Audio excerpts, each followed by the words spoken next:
திராவிட model அரசின் திட்டத்துக்கு மேலே வெற்றின்ற லேபிள் ஒட்டிட்டா இந்த அரசுக்கு வேலை முடிஞ்சிருச்சா அப்படிங்கிற ஒரு கேள்வியை முன்னாள் முதலமைச்சர் ஸ்டாலின் சொல்லியிருக்காரு. இதை மக்கள் எப்படி பார்க்குறாங்க? அது மட்டும் இல்லாமல் இன்னைக்கு இருக்கக்கூடிய தாவேக அரசாங்கம் தொடர்ந்து திமுக கொண்டு வந்த திட்டங்களுக்கு மேலே பெயர் மாற்றம் செய்கிறத மக்கள் எப்படி பார்க்குறாங்க அப்படின்னு சொல்லிட்டு மக்கள்கிட்ட கேட்டு தெரிஞ்சுப்போம் வாங்க. முந்தைய அரசு திமுக அதிமுக கொண்டு வந்த ஒவ்வொரு திட்டங்களுக்கும் அம்மா உணவகம் அதாவது அம்மா ஜெயலலிதா அம்மையார் செல்வி ஜெயலலிதா அம்மையார் ஏழைகளுக்கு எல்லாரும் உணவு கொண்டு போகணும், ஹோட்டலில் போய் எல்லோரும் சாப்பிட்ற மாதிரி எல்லாருமே எளியவர்கள் முதல் கொண்டு சாப்பாடு உணவு 3 வேளை சாப்பிடணும், கம்மியான விலையில் சாப்பாடு கிடைக்கிற மாதிரி இட்லி 1 ரூபா, சாப்பாடு 2 ரூபா 5 ரூபா அப்படின்ற மாதிரி கொண்டு வந்தாங்க.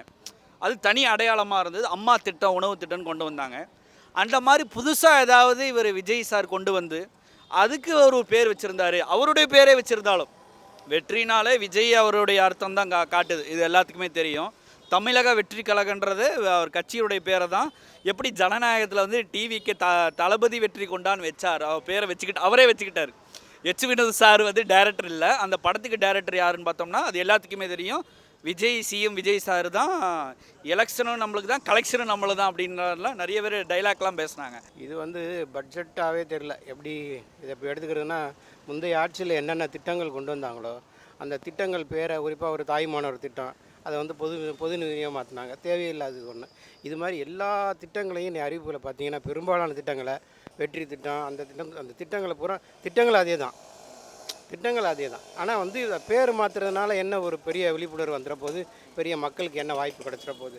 அதனால் இது ஒரு சினிமா தான்.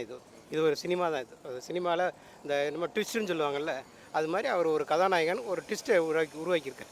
வேறு ஒன்றும் பெருசாக ஒன்றும் மக்கள் எதிர்பார்த்த மாதிரி இது கிடையாது. புதுசாக அதாவது சொல்கிறேனே, ஸ்டிக்கர் ஒட்டுறதுனால என்ன வருதுங்கிறேன்.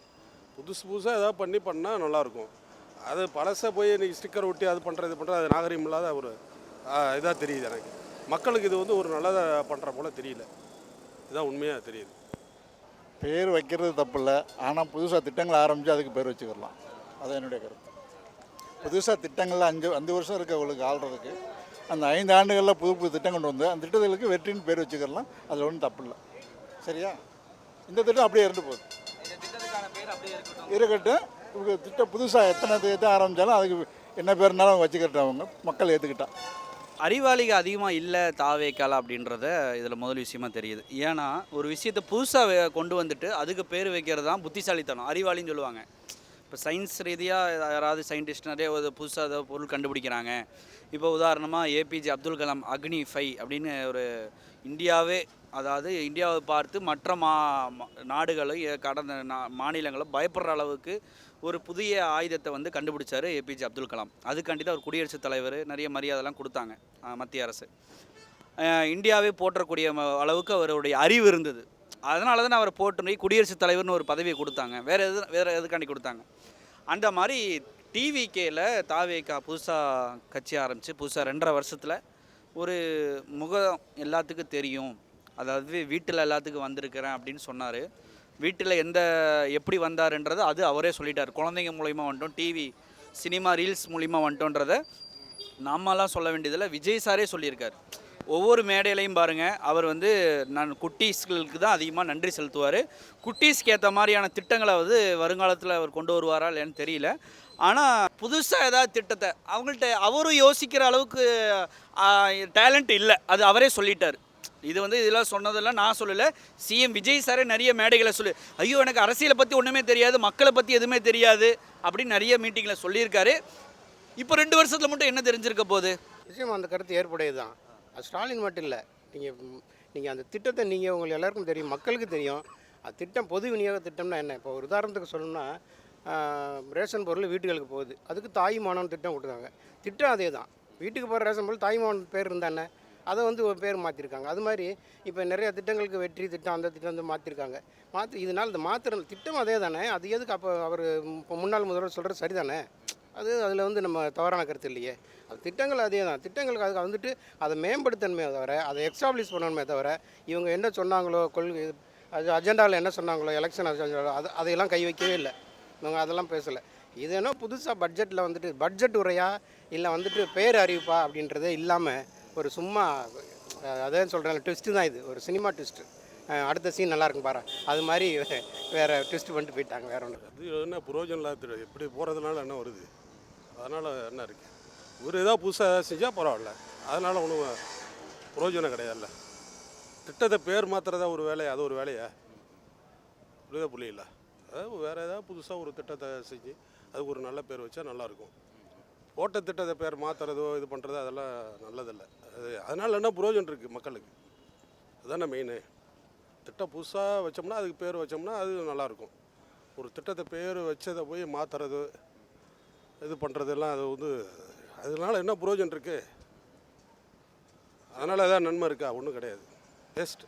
அந்த மாதிரி இவர் கொண்டு வர திட்டங்களில் வந்து பார்த்திங்கன்னா திட்டம் புதுசாலாம் எதுவும் யோசிக்கிற அளவுக்குலாம் யாருக்குமே அறிவு இல்லை அப்படின்னு தான் சொல்ல முடியும். கேஸ் போடுவாங்க, போட்டாலும் போட்டும் பிரச்சனை. உண்மையை தானே சொல்கிறோம். மக்களுக்கு இந்த ஜனநாயகத்துடைய கருத்துரிமையை வந்து பறிக்கிறாங்க அப்படின்னா இது வேணால் புதுசாக இருக்குது.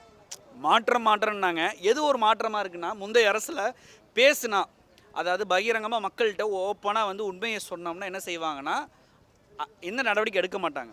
அவங்க சொல்லக்கூடிய கருத்து உண்மையா பொய்யா, அவதூறா உண்மையா, அரசாங்கத்துக்கு எதிராக பேசட்டும் மக்களுக்கு எதிராக பேசட்டும், அவங்க சொல்லக்கூடிய விஷயம் உண்மையாக இருந்ததுன்னா அதில் எல்லாரும் ஏற்றுப்பாங்க. அதுக்கு எதிராக சட்ட ரீதியாக எந்த நடவடிக்கை எடுக்க மாட்டாங்க. ஆனால் இப்போ இருக்கக்கூடிய ஆட்சியில் ஏதாவது உண்மையை எடுத்து சொன்னாவே சட்ட ரீதியாக நடவடிக்கை எடுக்கிறாங்க. ஏன்னா அதிகாரத்தை வந்து காவல்துறை அதிகாரத்தை வந்து யார் வச்சுருக்கா, சிஎம் விஜய் சார் தான் வச்சுருக்கிறாரு. நல்ல விஷயத்துக்கு பெண்களுக்கு பாதுகாப்புன்னாரு. அதில் ஏதாவது காவல்துறை வந்து அதிகாரத்தை நல்ல விஷயத்தில் பயன்படுத்தினாருன்னா பரவாயில்ல, பாராட்டலாம். அதுக்கு ஏதாவது புதுசாக வந்து என்ன செஞ்சார், சிங்கப்பெண் அதிரடி திட்டம் கொண்டு வந்தார். அதுக்கும் என்ன செஞ்சார், பிங்க் போலீஸ்னு ஜெயலலிதா அம்மையார் அவர்கள் கொண்டு வந்த எப்படி அம்மா உணவகத்தை வந்து பேர் கொண்டு வந்தாங்களோ அதே மாதிரி பெண்கள் பாதுகாப்பு படைக்காண்டி என்ன பிங்க் பெட்ரோல் தனியாக வச்சுருந்தாங்க. மகளிர் காவல் நிலையத்தை வந்து தனியாக சிறப்பாக ஸ்பெஷல் ஃபோர்ஸாக வச்சுருந்தாங்க. இது அவர் நேம் பாலிஷ் பண்ணி என்ன பண்ணியிருக்கிறாரு, சிங்கப்பெண் அதிரடி பெண் திட்டம் வச்சு யூனிஃபார்ம் மாற்றுறதுக்கு கிட்டத்தட்ட 400 கோடிக்கு மேலே, வெறும் யூனிஃபார்மை மட்டும் மாற்றி 400 கோடி மக்களுடைய வரி பணத்தில் இவர் பண்ணுறாருன்னா அப்போ இவருடைய நோக்கம் என்னவா இருக்குதுன்னா புதுசாக யோசிக்க எதுவுமே இல்லை.